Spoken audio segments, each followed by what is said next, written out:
Welcome to Daily Dose Radio, a 5-minute devotional podcast studying the Psalms verse by verse. Broadcast from the ever-beautiful Sharonville, Ohio, on the sunny side of Cincinnati. Well, you found it. This is your source for underground Bible study that's duty-free. We're here in Psalm 102, and today we're going to finish up the psalm by reading verses 27 and 28.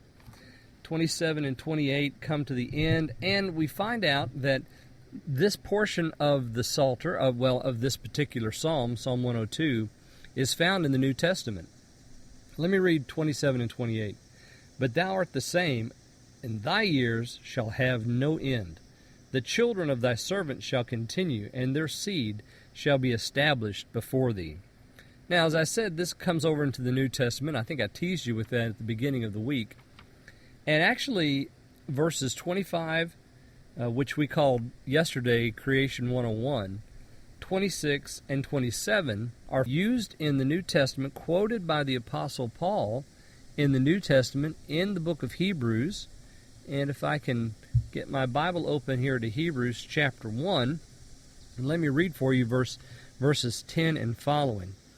And thou, Lord, in the beginning hast laid the foundation of the earth, and the heavens are the works of thy hands. They shall perish, but thou remainest. And they all shall wax old as a garment, and as a vesture shalt thou fold them up.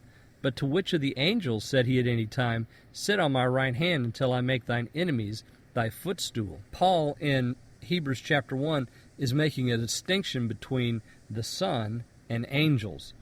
In verse, I think it is verse 6, Again, when he bringeth in the first begotten into the world, he saith, Let all the angels of God worship him.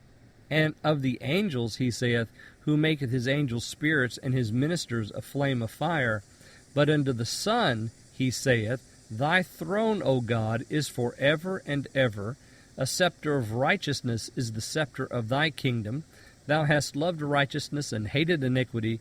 Therefore God, even thy God, hath anointed thee with the oil of gladness above thy fellows. And thou, Lord, in the beginning. So he goes right into Psalm 102, basically saying that this psalm is speaking to the Son of God. So that's how the New Testament interprets this portion of Psalm 102. The Apostle Paul uses it, or whoever wrote the book of Hebrews, uses it to describe the glory and the godhood of the Son. So, you laid the foundation of the earth, the heavens are the work of your hands, they shall perish, you will not. That's who the Son is. And then verse 27, Thou art the same, thy years shall have no end. So, he's not only the creator of all things, but he's also the eternal God who made all things.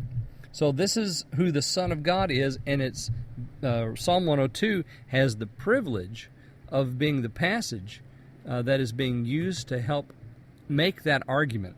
And then we have verse 28, The children of thy servant shall continue, and their seed shall be established before thee. Remember, let's go back to verse 2 again. Remember our verse 2. He said, Turn not away your face from the prayer of your servant who's troubled. And now we have this statement at 28. The children of thy servants shall continue.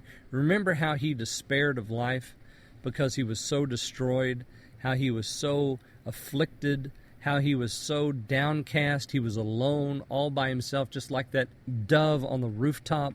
Well, now we come to 28, and we see that there's hope for the righteous. The children of thy servant shall continue, even though he weakens our strength in the way and shortens our days, because our days are short. Yet still, the children of those who serve the Lord will continue. So the church will continue, because remember, the church is described here in verse 18. The people that shall be created, those are the children of the servants of the Lord. And their seed shall be established before thee. So there's going to be this line of inheritance. Just like the Jews have a line of inheritance that goes all the way back to their establishment in the land, so the church has a line of inheritance that goes all the way back to the sacrifice of Christ on the cross. And those that follow the Lord, will continue.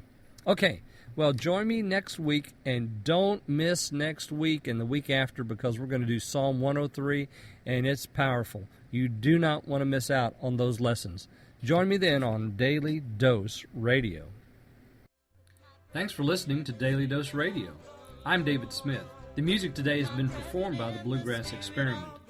Thanks again for listening. I'll see you next time on Daily Dose Radio.